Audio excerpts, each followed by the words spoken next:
Assalamu alaikum wa rahmatullahi wa barakatuh. Bienvenue dans ce voyage intérieur sur Rêve d'Islam, où nous explorons les profondeurs de la conscience humaine et la sagesse divine. Aujourd'hui, nous allons découvrir les 8 péchés qui attirent en la pauvreté, non seulement matérielle, mais aussi spirituelle. Avant de plonger dans ce chemin de réflexion, je vous invite à vous abonner à notre chaîne pour nourrir votre âme chaque jour avec des rappels puissants et méditatifs. L'ingratitude est un mal silencieux, une ombre qui s'insinue dans le cœur et voile la lumière des bénédictions. Imaginez un homme entouré de richesses matérielles. Sa maison regorge de confort, ses poches débordent d'or et d'argent, et pourtant son âme est vide. Chaque jour, il s'éveille et s'endort sans un remerciement. Chaque repas qu'il prend, chaque souffle qu'il inspire, chaque instant de joie ou de répit est accueilli avec indifférence. Le luxe et l'abondance, au lieu de nourrir son cœur, deviennent des chaînes invisibles qui étouffent son esprit. La prospérité, qu'elle soit matérielle ou spirituelle, n'est jamais un simple hasard. Elle est un don d'Allah, fragile et précieux. Et lorsque le cœur reste fermé à la gratitude, les bénédictions se transforment en fardeau. L'ingratitude est comme une brume épaisse qui recouvre la lumière du soleil. Même au milieu de l'abondance, l'âme demeure dans l'obscurité. Le Coran nous éclaire sur ce point. Si vous êtes reconnaissant, très certainement j'augmenterai mes bienfaits pour vous. Sourate Ibrahim 14:7. Ces paroles ne sont pas un simple conseil. Elles révèlent une loi profonde de l'univers spirituel. La gratitude n'est pas seulement un acte de politesse ou une formalité religieuse. Elle est le lien entre le cœur et la source de toute abondance. Elle transforme ce que nous possédons en lumière et ce qui semble ordinaire en trésor. Pensez aux petits miracles invisibles qui illuminent chaque journée. Le souffle qui emplit vos poumons, le sourire d'un proche, la chaleur d'un rayon de soleil sur votre visage. Combien d'entre nous passent à côté de ces trésors parce que nous les considérons comme acquis? L'ingratitude ne se manifeste pas seulement par le silence. Elle se révèle aussi dans la plainte constante, dans l'obsession de ce qui manque plutôt que dans l'appréciation de ce qui est. Elle éloigne la paix intérieure, attire le vide et, progressivement, crée un terrain fertile pour la pauvreté, non seulement financière, mais surtout spirituelle. Alors, prenez un instant pour réfléchir. Êtes-vous réellement conscient des trésors invisibles qui illuminent votre vie? Pouvez-vous voir la richesse dans un souffle, la bénédiction dans un sourire, la lumière dans un simple instant? La gratitude est la clé qui ouvre les portes de l'abondance et de la sérénité. Chaque acte de reconnaissance, chaque mot de remerciement prononcé sincèrement attire davantage de lumière et transforme le cœur en un lieu où prospérité et paix peuvent coexister. L'arrogance est comme une cage invisible que l'on construit autour de soi. Elle commence subtilement, par une petite fierté de ses compétences, de ses biens ou de sa position. Puis, peu à peu, elle grandit, jusqu'à ce que l'âme entière soit piégée, incapable de reconnaître ses limites et sourde à la guidance divine. Imaginez un commerçant prospère, adulé par ses pairs, riche au point que ses voisins l'envient. Il marchait dans les rues avec une démarche fière, les yeux levés vers le ciel comme pour défier le Créateur. Chaque décision qu'il prenait était teintée d'orgueil. Il ne consultait personne, méprisait les conseils et croyait que tout ce qu'il possédait venait uniquement de son effort. Mais l'arrogance est trompeuse. Elle donne l'illusion de puissance alors qu'elle ne fait que préparer la chute. Le Coran nous met en garde. Et ne foule pas la terre avec arrogance, car tu ne peux fendre la terre, ni atteindre les montagnes en hauteur. Sourate Al-Isra 17-37. Ces mots résonnent comme un avertissement. Personne, aussi fort ou savant soit-il, ne peut échapper aux lois divines. L'âme qui s'enorgueillit oublie sa fragilité, et chaque réussite devient un piège qui éloigne la miséricorde d'Allah. Le commerçant de notre histoire a vu ses affaires s'effondrer brusquement. Un revers inattendu, une trahison, des dettes qu'il ne pouvait rembourser. Tout ce qu'il croyait solide et durable s'est effrité. La ruine n'était pas une simple conséquence extérieure. C'était le reflet de l'arrogance dans son cœur. L'arrogance aveugle l'esprit et durcit le cœur. Elle empêche l'homme de reconnaître ses erreurs, de demander pardon et de chercher la guidance. Et quand l'ego domine, chaque décision est biaisée, chaque relation est menacée, et la lumière divine peine à pénétrer dans l'âme. Prenez un instant pour réfléchir profondément. Dans quelle situation votre ego vous empêche-t-il de recevoir la guidance d'Allah? Combien de fois avez-vous refusé un conseil, ignoré un avertissement, ou minimisé la sagesse des autres simplement parce que vous pensiez tout savoir? L'arrogance ne se mesure pas par des mots ou des gestes extérieurs, mais par ce silence intérieur qui refuse l'humilité. C'est dans la reconnaissance de nos limites et dans l'ouverture du cœur que la véritable force apparaît. L'âme humble attire la lumière, la prospérité et la miséricorde, tandis que l'arrogance construit une prison dont seul Allah peut libérer celui qui se repent sincèrement. L'injustice est un poison silencieux qui se répand non seulement dans les sociétés, mais surtout dans le cœur de ceux qui l'exercent. Prendre ce qui ne nous appartient pas, exploiter autrui ou ignorer les droits des autres crée un déséquilibre qui finit toujours par se retourner contre nous. L'histoire de ce propriétaire terrien en est un exemple clair. Il accumulait les terres et les richesses en imposant des conditions impossibles à ses ouvriers. Chaque récolte était partagée injustement, chaque effort humain réduit à un outil pour son profit. Au début, il voyait sa fortune grandir, et son cœur se remplissait de fierté. Mais sous cette prospérité apparente, une loi immuable se manifestait. La bénédiction se détournait de lui, sa paix intérieure s'étiolait, et les relations autour de lui se fragilisaient. Le Coran nous met en garde avec une clarté irréfutable. Allah ne guide pas les gens injustes. Sourate Al-A'raf, sept, 181. Ces paroles ne se limitent pas à une condamnation abstraite. Elles sont un rappel profond que la justice est la fondation de toute prospérité véritable. Quand un acte d'injustice est commis, même silencieusement ou par omission, il crée un vide spirituel dans la vie de celui qui agit ainsi. L'exploitation peut paraître efficace à court terme, mais elle détruit l'équilibre qui attire la bénédiction divine. Réfléchissons un instant à nos vies quotidiennes. Combien de fois avons-nous fermé les yeux sur des injustices dans nos familles, nos lieux de travail ou même dans nos interactions sociales? Chaque remarque acerbe, chaque critique injuste, chaque prise de profit au détriment des autres laisse une trace invisible. Ces actes sont comme des fissures dans un bâtiment.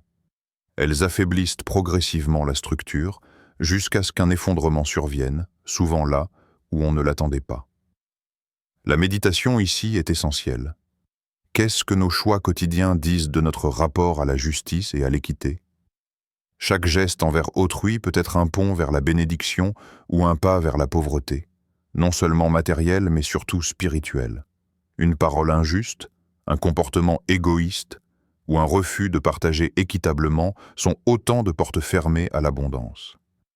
Reconnaître l'injustice, la combattre en soi et dans ses actions quotidiennes, c'est ouvrir la voie à la lumière d'Allah. C'est comprendre que la prospérité ne se mesure pas seulement par les biens accumulés, mais par la manière dont ces biens sont acquis et utilisés. La richesse qui s'appuie sur l'oppression est fragile, tandis que celle construite sur la justice et le respect mutuel est bénie et durable. Le gaspillage est comme un torrent d'eau qui s'écoule d'un vase percé. Il semble insignifiant à chaque goutte, mais sur le long terme, il vide l'âme et la maison. Dans nos sociétés modernes, où le confort est omniprésent et le luxe à portée de main, il est facile de perdre conscience de la valeur réelle de ce que nous possédons.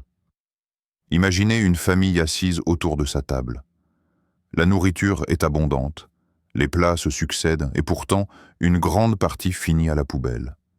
Les fruits, les pains, les restes de repas, tout ce qui aurait pu nourrir, réconforter ou être partagé avec ceux qui en ont besoin disparaît dans le silence du rebut. Le Coran nous offre un avertissement puissant et clair. Certes, les gaspilleurs sont frères des diables. Sourate Al-Isra, 17-27. Ces mots ne sont pas exagérés. Le gaspillage ne se limite pas à l'argent ou aux biens matériels.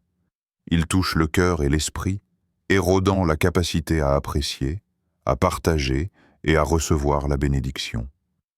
Chaque objet inutilement jeté, chaque excès indulgent qui nourrit la vanité, chaque dépense inconsidérée crée un vide subtil dans la vie de celui qui gaspille.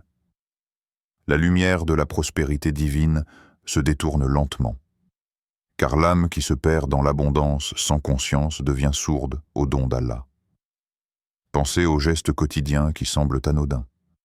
Laisser couler l'eau sans la retenir, acheter des choses inutiles par simple désir, accumuler par vanité, ignorer la nourriture que l'on pourrait redistribuer. Chacun de ces actes, pris isolément, paraît banal.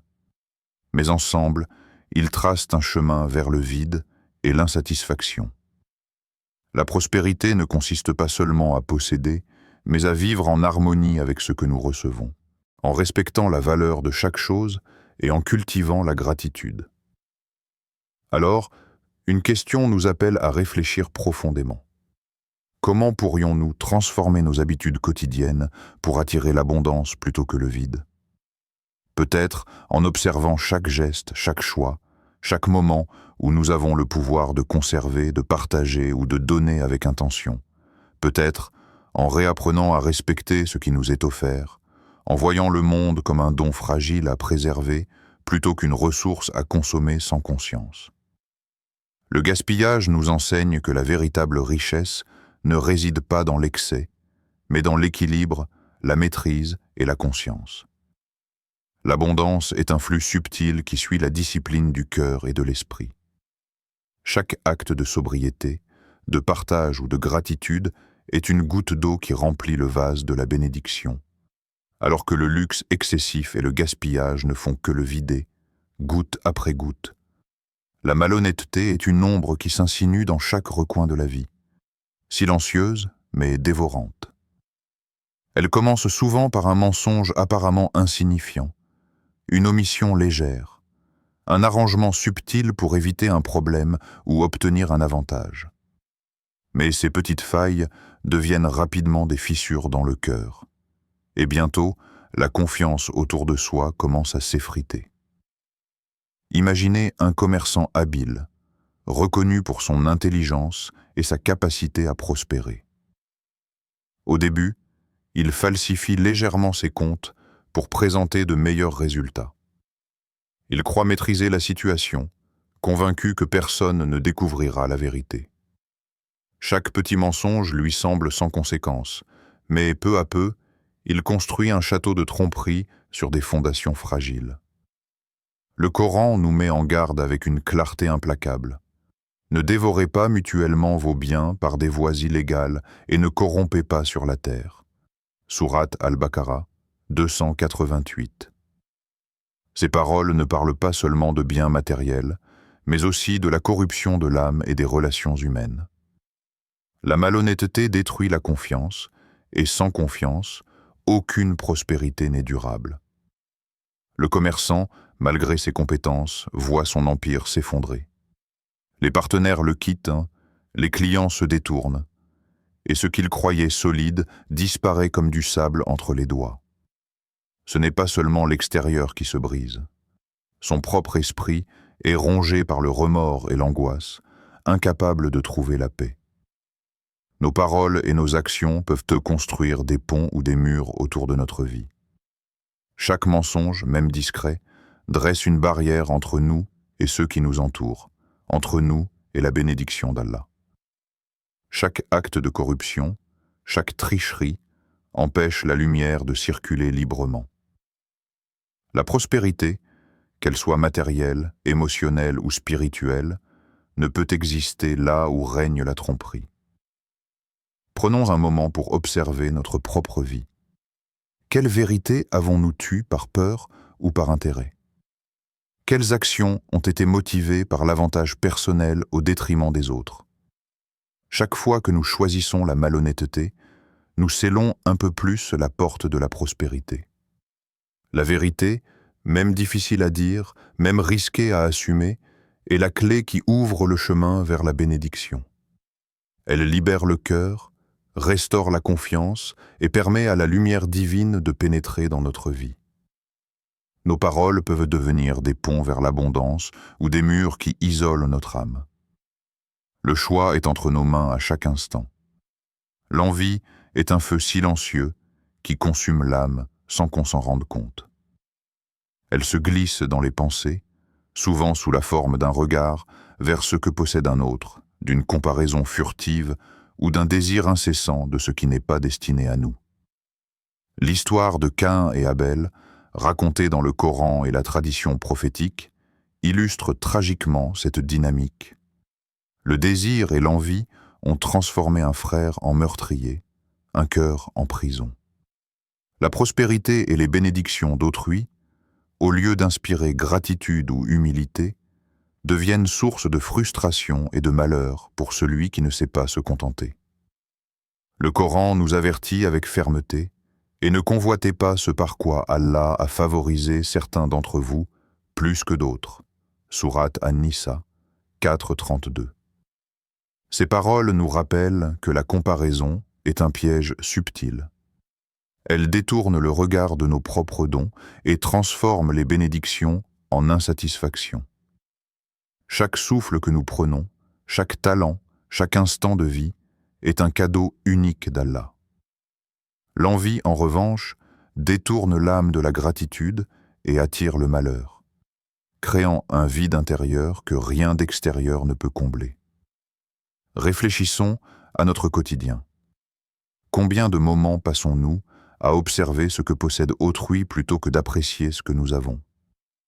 Combien de sourires avons-nous perdus? Combien de joies simples avons-nous ignorées, absorbées par ce sentiment corrosif de manque et de désir excessif? L'envie ne détruit pas seulement la relation avec les autres, elle altère la relation avec soi-même et, plus gravement, avec Allah. Elle devient une barrière qui empêche de recevoir pleinement la bénédiction et la paix intérieure. La satisfaction et l'acceptation de ce qu'Allah a placé dans notre vie sont des portes vers la sérénité et la prospérité. Elles permettent de transformer chaque moment, chaque ressource, chaque expérience en un terrain fertile pour la bénédiction. L'envie, au contraire, transforme les dons en chaînes et les rêves en regrets. Alors, posons-nous cette question essentielle. Sommes-nous réellement satisfaits de ce qu'Allah nous a offert? Ou la comparaison et le désir excessif détruisent-ils notre paix intérieure? La réponse à cette interrogation peut guider nos pensées, purifier nos intentions et transformer notre vie en un chemin d'abondance et de contentement. Le refus de charité est une barrière invisible qui empêche la bénédiction de circuler dans notre vie. Imaginez un homme riche, entouré de biens et de ressources, dont les coffres débordent, mais dont le cœur est dur comme la pierre. Chaque fois qu'on lui demandait d'aider, il tournait le regard, justifiant son avarice par la peur de manquer ou le désir de tout conserver pour lui seul. À l'extérieur, tout semblait parfait. Richesse, confort, prestige. Mais à l'intérieur, un vide silencieux rongeait son âme. Le manque qu'il craignait ne venait pas de ses biens, mais de l'incapacité à donner, à partager, à ouvrir son cœur. Le Coran nous éclaire sur cette loi spirituelle universelle. Donnez des biens en charité, et Allah multipliera pour vous. Sourate Al-Baqarah 260 et un. Ces paroles ne sont pas simplement un encouragement. Elles révèlent une vérité fondamentale.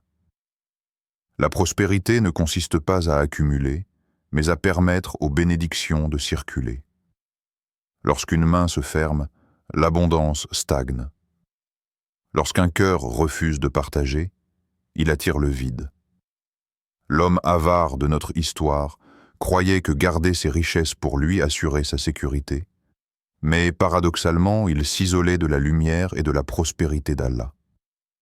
Sa peur de manquer lui avait coûté bien plus qu'il ne pouvait imaginer. La joie de donner, la paix de l'âme et l'ouverture de nouvelles opportunités. Chaque geste de charité, chaque don, même modeste, est une graine semée dans le jardin de la bénédiction. La charité ne diminue pas les richesses. Elle les multiplie, mais pas seulement en argent ou en biens. Elle enrichit l'âme, purifie le cœur et attire la lumière divine dans la vie. Refuser de donner, c'est fermer les portes de cette circulation, c'est créer un barrage entre soi et la source de l'abondance. Prenons un instant pour réfléchir. Comment nos mains fermées bloquent-elles la circulation des bénédictions dans notre vie? Quelles occasions avons-nous laissé passer par peur ou par égoïsme? Combien de sourires, de joie, de paix intérieure et de nouvelles opportunités n'ont jamais atteint nos vies simplement parce que nous avons refusé de donner? La charité est bien plus qu'un acte matériel. C'est un mouvement du cœur, une ouverture à la miséricorde d'Allah. Chaque don sincère, chaque geste généreux est une clé qui déverrouille le flux de la prospérité. Et parfois, la bénédiction ne se mesure pas dans ce que l'on reçoit en retour, mais dans ce que l'on devient en chemin, à travers un cœur qui s'ouvre et apprend à aimer, partager et faire confiance à la providence divine. La négligence spirituelle est un désert silencieux qui s'installe peu à peu dans l'âme. Lorsque nous ignorons les prières, repoussons la gratitude et négligeons la méditation, notre cœur commence à s'assécher comme une terre oubliée sous le soleil brûlant. Les biens matériels peuvent être nombreux, les relations sociales florissantes, mais sans la lumière divine, l'existence devient vide, morne et sans direction. L'âme, privée de cette connexion essentielle avec Allah, se fragmente et se perd dans le tumulte du quotidien, incapable de trouver la paix qui surpasse toute compréhension. Le Coran nous rappelle la valeur de cette connexion et de l'action spirituelle, et accomplit la salat et acquitte la zakat. Sourate Al-Baqarah 2,43. Ces actes ne sont pas de simples rituels, mais des passerelles qui relient le cœur à la source de toute abondance et de toute guidance. La salat purifie, recentre et illumine l'âme. La zakat ouvre la circulation des bénédictions et rappelle que rien de ce que nous possédons n'est véritablement à nous seuls. Ignorer ses obligations et ses moments de communion, c'est éteindre progressivement la lumière divine, laissant le vide s'installer. Réfléchissons un instant à nos vies quotidiennes. Combien de fois passons-nous des heures, des jours, parfois des semaines, sans adresser un mot sincère de gratitude, sans prendre le temps de prier ou de méditer? Combien de moments avons-nous laissé filer sans écouter la voix intérieure qui cherche à nous rapprocher d'Allah? Chaque instant perdu est une graine de sécheresse dans le cœur. Chaque fois que nous remettons à plus tard la connexion avec notre Créateur, nous nous éloignons de la prospérité véritable, de cette richesse qui ne s'achète pas et qui ne se mesure pas par l'or ou les biens. La méditation spirituelle, la prière sincère et la conscience constante de la présence divine transforment même les journées les plus ordinaires en chemins de lumière. Elles insufflent force, patience et sérénité dans chaque décision, chaque parole et chaque geste. Ignorer ces pratiques, en revanche, laisse l'âme fragile face aux épreuves, insatisfaite malgré l'abondance extérieure. Alors, une question nous interpelle profondément. Combien de moments passons-nous sans nous reconnecter à notre Créateur, laissant le cœur s'assécher, alors que la source de toute abondance et de toute sérénité est à portée de main? Cultiver cette connexion, c'est semer la prospérité spirituelle qui transcende toutes les limitations matérielles, et c'est préparer l'âme à recevoir les bénédictions qu'Allah réserve à ceux qui se tournent vers lui avec sincérité et humilité. Chaque péché, chaque défaut de l'âme agit comme une serrure invisible, fermant lentement la porte de la bénédiction et de la prospérité dans notre vie. L'ingratitude, l'arrogance, l'injustice, le gaspillage, la malhonnêteté, l'envie, l'avarice et la négligence spirituelle sont autant de barrières qui nous éloignent de la lumière divine. Et pourtant, la miséricorde d'Allah est infinie, plus vaste que tout ce que nous pouvons imaginer, prête à déverrouiller chaque serrure pour ceux qui se tournent vers lui avec sincérité. Imaginez votre cœur comme un jardin clos. Les mauvaises herbes de la peur, de l'égoïsme et de l'orgueil ont pu y croître, asséchant certaines parcelles. Mais avec chaque acte de gratitude, chaque parole honnête, chaque geste de charité, chaque moment d'humilité, ces mauvaises herbes sont arrachées, laissant place à la lumière, à la vie et à la bénédiction. Répéter ces actions chaque jour ne les transforme pas seulement en habitude. Elles deviennent le flux continu qui attire la paix, la prospérité et la sérénité dans chaque aspect de votre existence. La pratique de la gratitude ouvre la porte à une conscience plus fine des trésors que nous possédons déjà. L'honnêteté construit la confiance, non seulement avec les autres, mais avec soi-même et avec Allah. La charité multiplie les bénédictions et crée un pont entre le cœur et le monde qui nous entoure. L'humilité permet de recevoir la guidance divine, de reconnaître nos limites et de marcher sur le chemin de la lumière. Ces vertus sont les clés spirituelles qui dissolvent les barrières du péché et font circuler la prospérité dans toutes les dimensions de la vie. Nous vous invitons à prendre un moment pour réfléchir. Quelle serrure pouvez-vous ouvrir dès aujourd'hui? Quel geste de bonté, de générosité et de foi pouvez-vous poser pour permettre à la lumière d'Allah d'illuminer votre existence? Chaque petite action, répétée avec sincérité, a le pouvoir de transformer votre vie et de créer un flux continu de bénédictions. Pour continuer ce voyage intérieur et nourrir votre âme, abonnez-vous à Rêve d'Islam. Recevez chaque jour un rappel pour guider votre cœur, renforcer votre foi et illuminer votre esprit. La prospérité, la paix et la lumière divine sont accessibles à tous ceux qui choisissent de fermer les portes du péché et d'ouvrir celle de la bénédiction. Alors, posez-vous cette question. Êtes-vous prêt à ouvrir les portes de la bénédiction et à fermer celles qui attirent la pauvreté? Le chemin commence maintenant, un pas après l'autre, avec foi, sincérité et engagement envers la guidance d'Allah.